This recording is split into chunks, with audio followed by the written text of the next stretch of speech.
Хүмүүсийг угаалгын нунтаг идэх эсвэл ханиадны эмэнд дахиад чанахад юу хүргэх юм бол? Магадгүй хандалттай болж алдартай болохоос авах допамины мэдрэмж эсвэл зүгээр л хоцорчихъя гэсэн айдас байж болох юм. Ямар ч шалтгаантай байсан эдгээр сорилтод оролцогчид хоромхон зуурын алдар нэрийнхээ дараа яаралтай тусгамжийн өрөөнд очих эрсдгийг огт бодоогүй нь тодорхой. Bird Box Challenge 2018 онд Bird Box кино гарсны дараагаар интернет орчинд маш хурдан тархсан нэгэн аюултай тренд бол Bird Box Challenge байсан юм. Киноны үйл явдалд хүмүүс нүдээ боож амьд үлдэх шаардлагатай болдог. Кино маш их алдартай болсны дараа хүмүүс киноны энэ хэсгийг дуурайж эхэлсэн.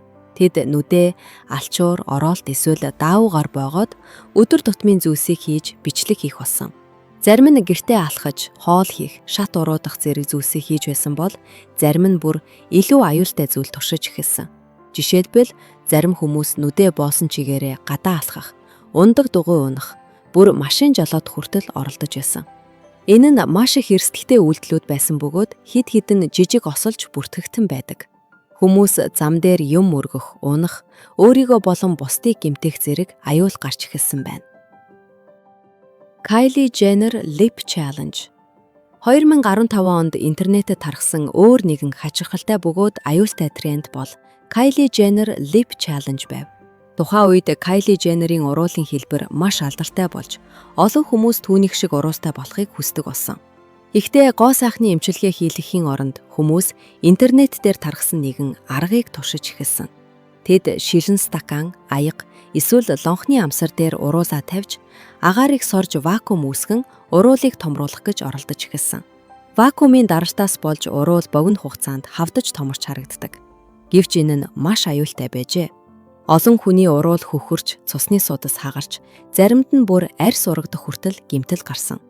Зарим хүмүүсийн уруул хэдэн 7 хоног хавцсан хിവэр байсан тохиолдолч бий. Эмч нар энэ чаленжийг маш аюултай гэж анхааруулж, нүүрний судас, арьсанд байнгын гэмтэл үүсгэж болцсошгүй гэж хэлсэн. Тухайн үед энэ тренд олон өсвөр насны хүүхдүүдийг гэмтэж байсан тул эцэг эхчүүд болон сургуулиуд хүртэл анхааруулга гаргаж байсан. Tide Pod Challenge Tide Pod Challenge нь TikTok, YouTube, Instagram, Facebook зэрэг платформудаар гочлон тархсан аюултай чаленж байлаа. Залуусыг угаалгын бодисын капсул хаацхыг урайж байсан бөгөөд капсулын өнгөлөг төрх нь хүүхэд өсвөр насныханд сонирхол татам санагддаг байсан ч доторх бодисыг хазах үед ам руу орох, заллих зэрэг нь хүнд хордлого, амьсгалын хүндрэл, зарим тохиолдолд эмнэлэг твтгэд хүргэж байсан. Хордлын төвүүд энэ сорилттой холбоотой дуудлага эрс нэмэгдсэнийг мэдээлж, олон оролцогч химийн төлөвлөлт болон бусад бие махбодын гэмтэл авсан. Эрүүл мэндийн мэрэгжчнүүд болон олон нийтийн анхааруулга гарсан ч уг чиг хандлага үргэлжилсээр байсан нь нийгмийн сүлжээ платформуд ийм хортой контентийг тренд болохоос урьдчилан сэргийлж чадаагүйг харуулсан. Энэ сорилт нь ялангуяа үе тэнгийн дарамт болон алдар нэртэй болох гэсэн хүүхэд өсвөр насныханд нийгмийн сүлжээ хэр аюултай нөлөө үзүүлж болохыг илэрхийлсэн. Planking Challenge Нүрээрээ доош харж банц шиг хүшиж хөвтөх нь анхандаа гим хоргүй мэт санагддаг байлаа. Хүмүүс цэцэрлэгээ сандал, дэлгүүрийн тэрэг дээр хүшиж хөвтөөд зураг даруулдаг байсан. Гэвч ихэнх трендing адил эрсдэл нь аажмаар нэмэгцээр удалгүй хүмүүс тагтны хашлага, хөдөгч буй машин, дээвэр дээр планк хийж эхэлсэн. Яаралтай тусламжийн тасагт экстрим планкийн улмаас нурууны хугарал, тархины гэмтэл зэрэг ноцтой бэртэл бүртгэгдсэн. Одоо хуучирсан мэт боловч TikTok, Instagram Reels дээр дуураймал хувилбарууд гарсаар байна. Sunburn Art Challenge Нарны тос төрхөхгүй арьсаа зориуд наранд түлж хээ гаргах тренд. Арьсны эмч арьсны хавдар авах эрсдэл эрс нэмэгдэн гэж анхааруулсан ч дахин наранд түлэгдэх нь насан туршийн сорив болон арьс болон биеийн хүнд зэргийн түлэгдэлд элдв халдвар авах эрсдлийг маш ихээр нэмэгдүүлдэг байна. NyQuil Chicken Challenge 2022 онд гарсан энэ тренд нь NyQuil гэх шингэн эмэнд дахиад чанах чаленж. Шингэн эмийг буцалгах үед ус нь ууршиж, эмийн агуулмж улам концентрацлагдана. NyQuil эмийн найрлаганд ордог бодисууд нь их тунгаар маш аюултай. Дахиад идэхгүй байсан ч утааг нь амьсгалах нь маш эрсдэлтэй. NyQuil эмийг халаах үед доторх эмийн бодисууд ууршиж агаалт тархдаг. Тэр уурыг амьсгалах нь уушгийг цочроох, толгой эргэх, амьсгалын асуудал үүсгэх, зарим тохиолдолд хордлог өгөх эрсдэлтэй. Cinnamon Challenge. Нэг харбаг хуурай cinnamon залгих сорилт. Хуурай cinnamon амыг хатааж залгихад хүндрэл үүсгэнэ. Энэ үед ханиалгаж, амьсгал боогдож, уушгинд нарийн нунтаг амархан орж, уушгинд ноцтой гэмтэл учруулж болзошгүй. The Blackout Challenge. Blackout Challenge нь интернетэд тархсан хамгийн аюултай чаленжүүдийн нэг гэж тооцогддог.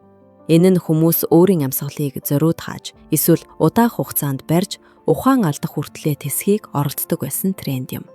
Энэ чаленж нь TikTok болон бусад сошиал платформ дээр тархаж, зарим хүмүүс бичлэг хийж, хэдэн секунд ухаан алддаггүй тэсвэ гэдгийг туршдаг байсан.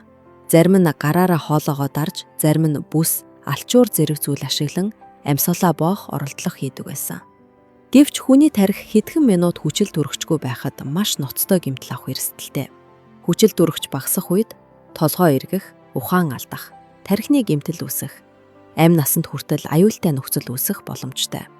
Эмчнэрийн хэлснээр энэ төрлийн үйлдэл нь бие махбодын хувьд маш эрсдэлтэй бөгөөд ялангуяа ганцаараа туршил хүн ухаан алдсны дараа өөрийгөө аврах боломжгүй болдог.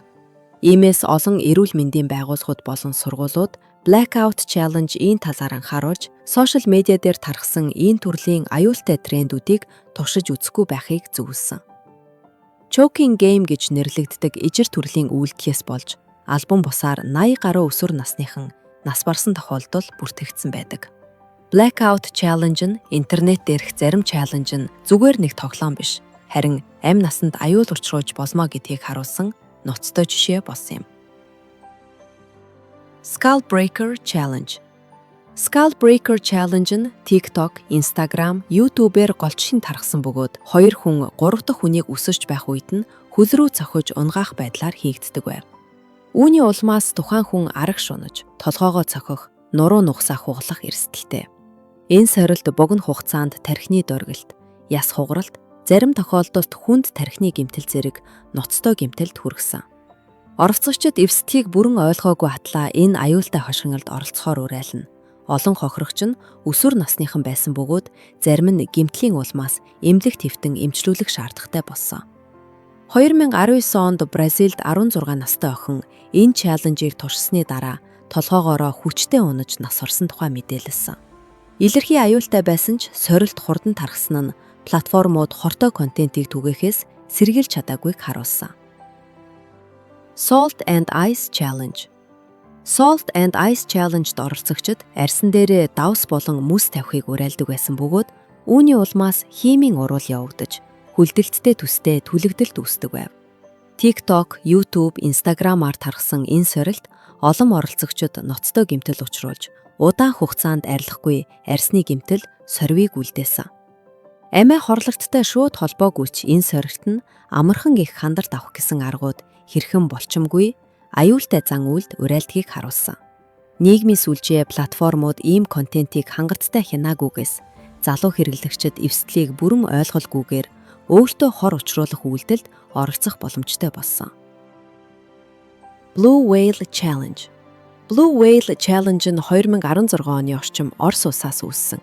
Амь насанд аюултай онлайн тоглоом байсан бөгөөд Facebook, TikTok, Instagram зэрэг олон нийтийн сүлжээ мөн WhatsApp зэрэг мессежинг аппликейшнуудаар хурдан тархсан. Энэ нь оролцогчдод 50 хоногийн турш өдөр бүр даалгавар өгдөг сөрөг зорилготой хөтөлбөр байв. Олжлон эмзэг байдалтай өсвөр насныхан хүүхдүүдийг онилсан. Эхний даалгаврууд нь шүн сэрэх, аимшигын кино үзэх зэрэг харьцангуй хор хөнөөд багтай мэт харагдах зүйлс байсан ч аажмаар өөртөө гэмтэл учруулах болон амь насанд аюултай үйлдэлүүд рүү шилждэг байсан. Эцсийн даалгавар нь оролцогчийг амиа хорлоход хүргэх зорилготой байсан бөгөөд үүний улмаас дэлхийд даяар олон эм үнэлт тохиолдол бүртгэгдсэн. Орос, Энэтхэг, Бразил, Америк зэрэг орнуудад энэ сорилттой холбоотой амиа хорлолтын мэдээллүүд арсан. Хорхирогчдын нарийн тоо тодорхой биш боловч хэдэн арван өсвөр насныхан амь насаа алдсан байж болзошгүй гэсэн таамаг бий. Нийгмийн сүлжээ платформуд амиа хорлолтын мэдээлэл гарсны дараа уг сорилтын талаар мэдсэн бөгөөд зарим нь хортой контентийг устгах, холбоотой хаштагуудыг хаах арга хэмжээ авсан. Гэвч тэдний хариу арга хэмжээ нь ихэвчлэн оройтсон, нөхцөл байдал үүснээ дараах байдалтай байсан гэж олон хүн үздэг. Эмзэг хэрэглэгчдийг хамгаалахад хангалттай шуурхай ажиллаагүй гэсэн шүүмжлэл гарсан. Тархалтыг зогсоох оролдлого хийсэн ч уг сорилтын аюултай хэлбэрүүд интернетэд өөр хувилбараар дахин гарч ирсээр байсан. One Chip Challenge маш өндөр хазуун чинжүүтэй анц ширхэг чипс идэх сорил байсан. Carolina Reaper Naga Viper гэдэг дэлхий дээрх хамгийн халуун чинжүүгээр хийгдсэн. Эдгээр чинжүү нь халууны хэмжүүрээр 1-2 сая гаруй нэгжтэй тэнцэн, харин энгийн чинжүү 40 дахин бага байдаг. Өөрөөр хэлбэл энэ чипс бол маш өндөр түвшний халуун ногоотой. Яагаад тренд болсон бэ? 2016 оноос YouTube, TikTok дээр хүмүүс чипс идээд уйлж хашгирч аман шатаж байгаа байдлаараа бичлэг хийж 5 минут усуухгүй тис гэх мэт сорил хийж эхэлсэн. Хүмүүсийн хувьд инээдтэй контент, найзуудаа сорих, анхаарал авах хандлт авах боломж байсан ч зарим хүмүүст хүчтэй бөөлжих, ходоод базлах, зүрхний цохилт нэмэгдэх, улаан хоолын өрөвсөл, ходоод гидсний цочрол, амьсгалын хүндрэл үүссэн тохиолдлууд бүртгэгдсэн. Эмнэлгийн баримтаар улаан хоолын урагдал, хүнд харшлын уруул, мөн гинт хүчтэй тэнгэр нэргсэн мэт толгоон өвдөлд бүртгэгдсэн. Америкийн нэгдсэн улсад нэг өсвөр насны хүүхэд One Chip Challenge-д оролцсны дараа нас барсан. Үйлдвэрлэгч нь удалгүй бүтээгдэхүүнээ татан авсан байна. Интернет дээрх бүх чаленж хөгжилдөө эсвэл гим хоргүй байдаггүй. Зарим нь бодит амьдрал дээр маш ноцтой үр дагавар авчирч чадна. Тиймээс альва трендийг дагахын өмнө эрсдхийг бодож, өөрийн болон бусдын аюулгүй байдлыг нэгдүгээрт тавих нь хамгийн зөв сонголт юм.